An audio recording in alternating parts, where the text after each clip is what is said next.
Hello, and welcome to NexTalks. I'm Nex, and this is where I talk. Today, I'm really excited because we are only on episode 3 of the podcast, and we already have a listener request. So big shout out to Shara in Washington for requesting this episode about productivity. This is one of my favorite subjects, so I'm really excited to share all of my different thoughts on this subject with you guys who are interested in maximizing your time and getting more done in less time. Today I'll be sharing techniques that I've learned from several different books, and as always, take what you like, leave what you don't. I don't expect you to hear all of this information and implement all of it tomorrow. Take the stuff that resonates with you and leave everything else. You can start with maybe just one strategy, one technique that really sounds good to you and really resonates with you, and then over time, maybe you'll implement more strategies later on down the road. First things first is your mindset. Think about why you want to be more productive. Why do you want to be more efficient?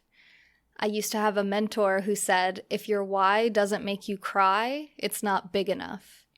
So really, why are you doing this? There's a great strategy to help you drill down by asking yourself why 7 times. So you ask yourself, why am I doing this? Why am I listening to this podcast? Why do I want to implement these strategies?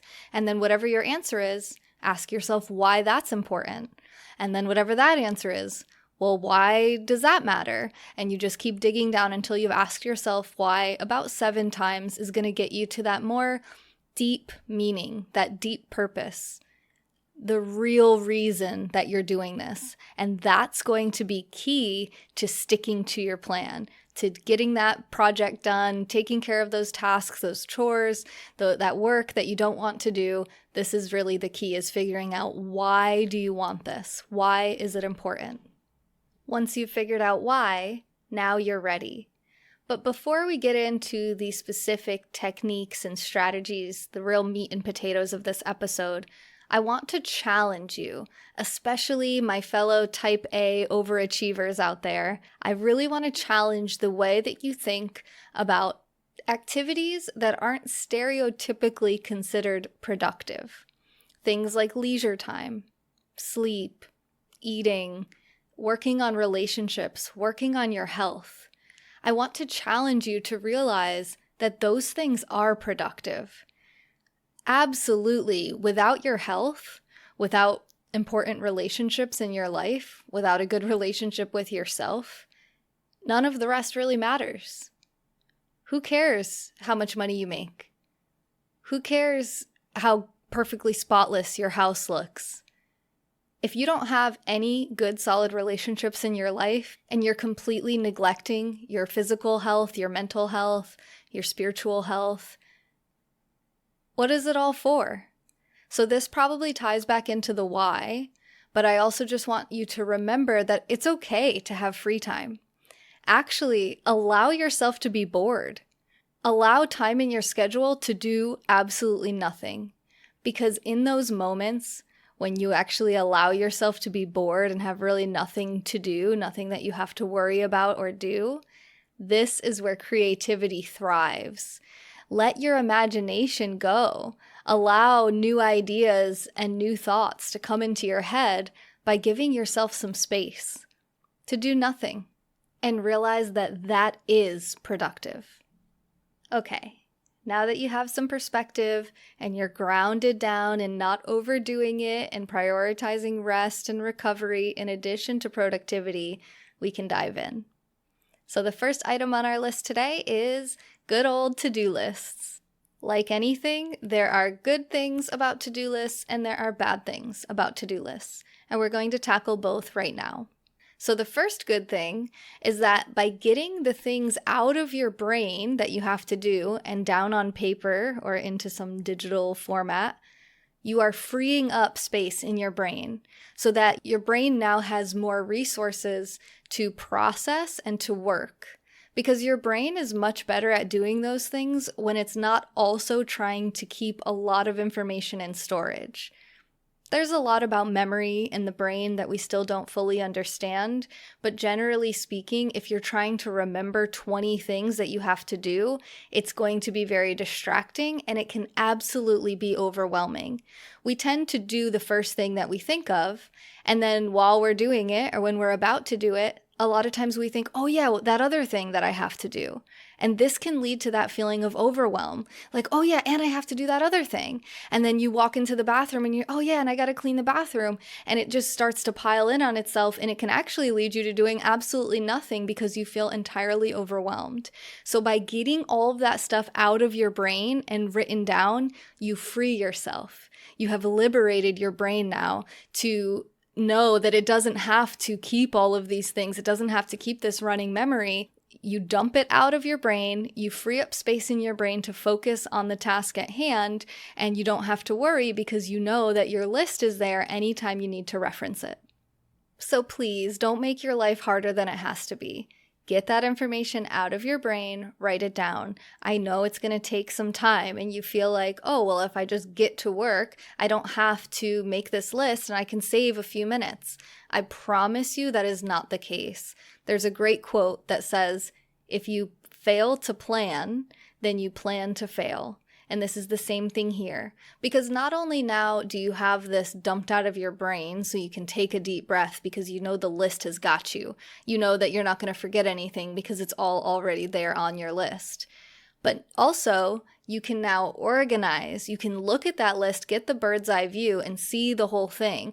You might realize that there is a lot more on that list than you ever would have imagined. And reality can start to take place, and you might start to realize, for once in your life, that you cannot do all of this in one day. You simply cannot do everything every day. The simple reality is that we are all going to die with items on our to-do list. So accept that, let that sink in, take a deep breath, and know that it's okay if we don't get all of this done. And that chances are, if you've actually written everything down, you can look right there and see, you're not getting all of this done today. And that's okay, because all you need to get done today is the most important thing on the list. And now before we get to how you do that and how to prioritize and turn this list into a kind of hierarchy of the most important thing first, I want to quickly talk about the downside of a to-do list. And that is the nature of the human mind to want to cross off as many things from this list as possible. Because we're so stuck on that idea of getting all of this done. These things all need to be done, right? Or at least we want to do all of these things. So we're like, well, if we can get most of them done, then that's a productive day, right? Wrong. There's a great term that I think I actually learned from one of my exes, which is Procrasteduction, where you procrastinate something really important that you should be doing by doing a bunch of other stuff that's not really that important, but it makes you look busy and feel like you got a lot done. Hey, you cleaned your entire house, but what you were supposed to do is work on that book you've been writing. So good job. You got your house cleaned, but the really important thing was the book. You just cleaned your house 2 days ago. Like, how many times are you going to clean your house before you work on the book? So we have to remember that it's not about quantity, it's about quality. It's about getting the most important thing done, not getting the most things done. So stop making this some kind of competition to get as many things crossed off your list as possible, because all that leads to is you doing the easiest thing first. And the people who do the easiest things every day don't get ahead. They don't stand out in a crowd. They do the easy things. That's like the path most traveled. And let me just tell you right now, if that's you, if you want to just do the easy thing and take the path most traveled and do the most conventional thing and have the most conventional life, you are listening to the wrong podcast. That is not what this is about. You are not my target audience. You can just go listen to some feel-good thing about how you're doing great and you don't need to change a thing. But if that's not you, and you don't want to do the same thing everyone else is doing and have the same life that everyone else has, and you don't want to just blend into the crowd, but you want to rise above and you want to be extraordinary and you want to get more done in less time, then this is for you. And trust me, getting the most things done off of that to-do list is not the way to do it. getting the most important thing done. I promise you, if you get the most important thing on your list done every single day, you are going to fly past everyone else. And this isn't about competition with other people, but you're going to do way more than you've ever done before. And it can actually change your whole life. So if you're ready for that, it is time to eat that frog. Apologies to vegetarian and vegan listeners. I promise this isn't about eating actual frogs. This is a book by Brian Tracy called Eat That Frog, and it's about this very concept, getting the most important things done every single day. Eating a frog is just a metaphor for something that you really don't want to do. It would be probably the number one thing you would procrastinate. If that was on your to-do list, you'd be like, nah, I'm going to scrub my toilets. I'm not eating that frog. So it's just a metaphor for the things that need to be done that you don't really want to do and maybe are even hard to do.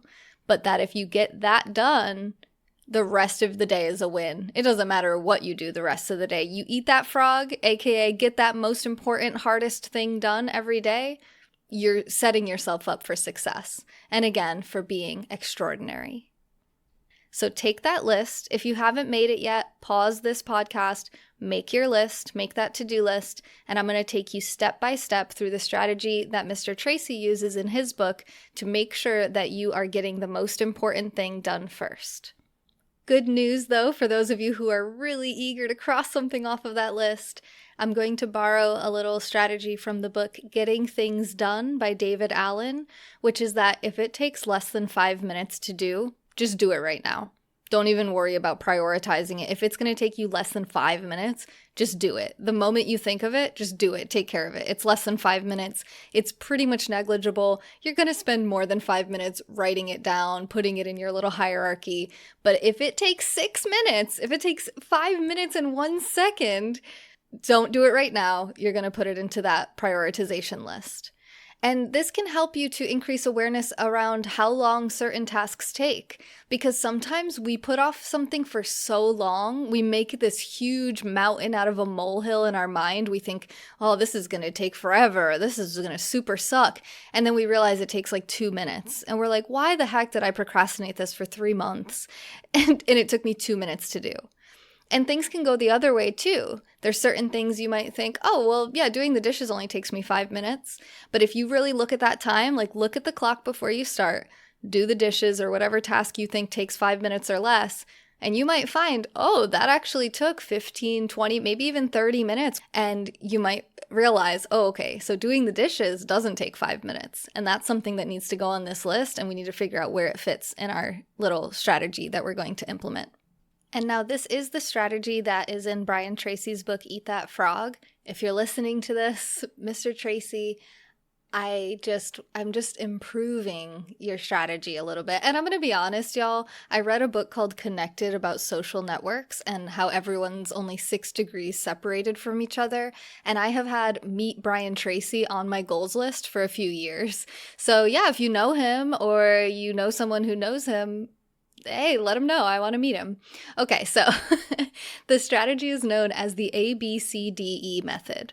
Now, D and E in his strategy are acronyms, but the A and the B and the C are not. So I'm going to turn them into acronyms because I think it makes it a little bit easier to remember, and hopefully he doesn't sue me. All right, let's go. The way this method works is you put an A, a B, a C, a D, or an E next to each item. The A list items are the things that absolutely must be done today. Do you like that? Absolutely must be done today. It starts with an A. Absolutely. Anyway, so these are absolute musts. They have to be done today. They are the most urgent items and they cannot wait even until tomorrow. Now, a B list item is something that you better do, but they don't have to be done today. Do you like that? That's 2 B's. Better do this, but doesn't have to be done today. If today just goes to crap, we can do these things tomorrow if we have to. But they should be done. There are things that you need to do at some point, but they don't absolutely have to be done today. They don't have a deadline. It's not like picking your kids up from school. It's just something that you do need to do, but if it doesn't get done today, everyone will be okay. Now, a C list item is something that could be nice to do. Could be nice. It's something that doesn't have to be done at all, really. It's just something that you want to do, but there's not going to be any consequences if you don't do it. So these could even be considered almost like rewards or something that you do in your leisure time. These aren't really considered work-related tasks or something related to reaching a goal or having some type of success. These are just things that sound kind of nice, maybe little pet projects, little things that you might want to do on the side, but it doesn't really matter if you do them or not. Those get a C next to them. Now you're going to go ahead and put a D next to anything that you can delegate to someone else.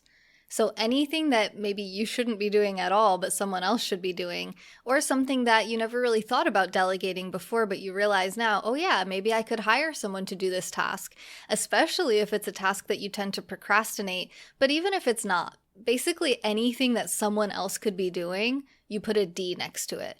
Maybe you don't have any employees right now. Maybe you don't have anyone that you could delegate this task to. You don't know who you would delegate it to yet. You don't have any kind of infrastructure for that just yet. However, it could be delegated, so put a D next to it, and then maybe you'll have to add an item to your to-do list at some point to figure out who that person is going to be. And this part can be hard, but you're going to put an E next to anything that can be eliminated entirely. So eliminate. I also think a good E could be emotion. So there might be some emotion attached to this. Maybe it's something that you've just gotten so used to doing that you've completely forgotten why you're doing it, and it's just become a habit. It's become this routine, this ritual. Maybe you're worried about letting someone else down. Maybe it's like a regular lunch you have with someone, and it's just really started to become something that's not necessary, and you don't even know why you're doing it anymore. And it certainly doesn't line up with your why from the beginning of the podcast, which is why you want to be more productive. And the fact of the matter is, any minute that you spend on an item that's eliminatable, any time that you're spending on something like this that you don't even know why you're doing it, is taking time away from the things that could have a serious impact on your life and could really get you to those goals and really springboard you into the future that you envision for yourself. So it's time to prioritize yourself. Even if you're worried you might make someone else feel bad, it is what it is. Maybe you can meet up with that person once a month, or maybe you don't want that person in your life at all anymore. Or maybe it's something completely different, has nothing to do with anyone else, and you just do it out of habit, and it's time to let that habit go. And that's half of the system. The other half is putting numbers. So you have your letters done, and now count up how many items have A's next to them. That's your A list. Let's say there's 5 items on it. Now number those, number 1 being most important and number 5 being least important. And this is going to give you the order in which you do these things today. So A1 gets done first and you fully focus on this A1 item until it's done. Then A2, then A3, then A4, then A5. I'm assuming you can count, but just in case. And you're going to do this for your B items and your C items, your D items, and your E list items honestly don't exist. You should just cross those off because we've eliminated them at this point. And what I like to do is I like to do my A list items first, and then I do D because you want to delegate whatever you can delegate as soon as possible. So you would think you go A, B, C, but to me it makes sense to do my A list items first, then delegate anything else I can delegate, and then get to my B list items. Those A-list items have to be done today, so they have to be done right away. We can't worry about delegating anything for right now, unless, like I said earlier, if you can delegate it in less than 5 minutes, great, do it. But if it's going to take you more than 5 minutes, then do your A-list items first in order, and then your Ds, and then once everything's delegated, then, assuming there's still time left in this day, you can start with the B items. B1, then B2, then B3, and this is going to help you to make sure that you're doing the most important things first and that you're doing them in order and you're staying on track. Because the reality is the world doesn't care about this system that you have. It doesn't care about your to-do list. It doesn't care about your hierarchy, your prioritization, your amazing organization. It doesn't care. It's going to interrupt you and it's going to distract you. Things are going to come up and they're going to take you off track. So having this list planned out ahead of time makes it really easy to shift back into gear when you're done handling whatever distractions or interruptions come up. Now, of course, you should eliminate and reduce interruptions and distractions as much as possible. Tim Ferriss wrote a pretty well-known book called The 4-Hour Workweek, and it's a big, long book, but the number one takeaway for me from that book was putting my phone on silent. And I did this years ago. I read this book years ago. I don't even know how many years at this point, probably like 7 years ago. And I've had my phone on silent pretty much ever since. The only time I took it off silent was when my sister was having babies. But generally speaking, I'm not an emergency care provider. Like, I'm not on call. There's no reason that someone should be able to just call me and interrupt my day and interrupt my tasks and pull me into their world and what they want me to focus on for them.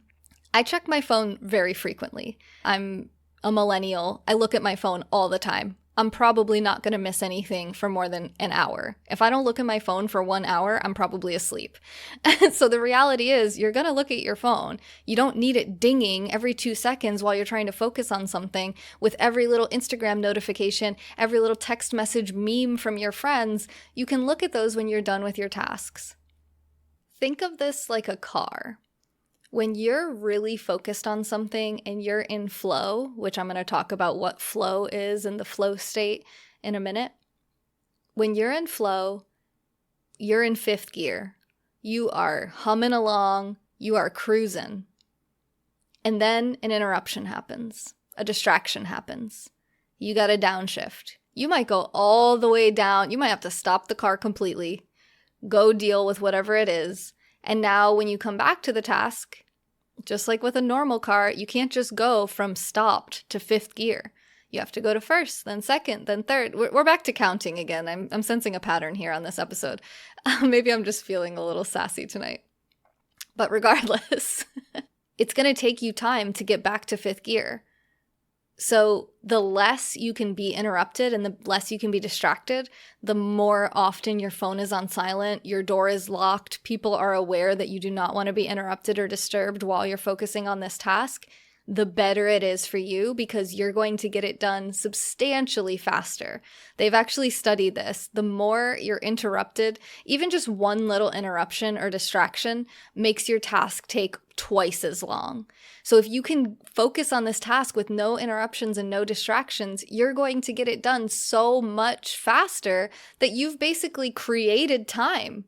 You have saved yourself time that has allowed you to get this task done as efficiently as possible, and now you can go deal with whatever else needs to be dealt with in between your tasks, and preferably after at least your A-list tasks are done. So now let's talk about flow. This is a concept from a book by the same name, Flow, and the author's name is very difficult to pronounce. I'm going to try, but okay. It's Mihaly Csikszentmihalyi. Yeah, nailed it. Okay, you'll know it when you see it. It's called Flow. It's very, very popular. You'll be able to find it easily. I also did a review of it on my YouTube channel, so you can check that out as well. So oftentimes the best way to tell when you're in a state of flow is when time is altered. Maybe time goes slower, maybe time goes faster. Like they say, time flies when you're having fun. You could think of it as time flies when you're in flow. So when you're really focused on something, time will kind of disappear. And that's what we're looking to achieve. And the best way to achieve that is to look for tasks that match the level of challenge with our level of skill. Because if something is too easy, like we talked about earlier, just doing the easy things, we get bored. We get restless. It's easy to search for distractions and interruptions in those cases because we're really just not being challenged enough and it's too easy. On the flip side, if something is too challenging and we aren't yet at that level, it can be overwhelming. It can lead to anxiety. So you want to find something where it's the perfect level of challenge for your skill levels that you are challenged but not overwhelmed. So look at the items on your list and see if there's something that maybe is a little out of your depth and you need to develop some type of skill to get up to that level. And look for things that might be a little too easy and figure out maybe how you can implement some type of challenge with them. Like, okay, you got to vacuum your house. Well, maybe you want to time yourself. How quickly can you get it done? Or some other way of challenging yourself. You can set personal bests, maybe at the gym, maybe increase your weight, maybe see if you can go a little bit longer on the treadmill or do a few more reps or do an extra set. Increase that challenge level if you're starting to feel bored and you feel like your mind is wandering and you're finding it a little too easy. Because the outcome of being in a flow state is that you develop your sense of self. You show yourself that you can do the hard things. You can eat that frog. You can develop new skill sets. You can get better at this thing that you thought you would never get any better at because you were procrastinating it so much you were never practicing. And now you realize, okay, and it's going to build that self-esteem, build that self-confidence, and allow you to take bigger risks. It's going to allow you to eat bigger frogs and continue to rise above and beyond, right on the road to being extraordinary. Thank you so much for listening to this episode of NexTalks. I'm Nex. I talked. I hope you liked it. If there's something else that you'd like to hear me talk about, or you have any additional information about this subject of productivity, feel free to leave it in the comments, or you can reach out to me on social media. If you enjoyed this episode, please consider supporting this channel at the website NexJuice.com. That's NEX Juice, JUICE.com. Thank you so much for your time, and I hope to see you on the next one.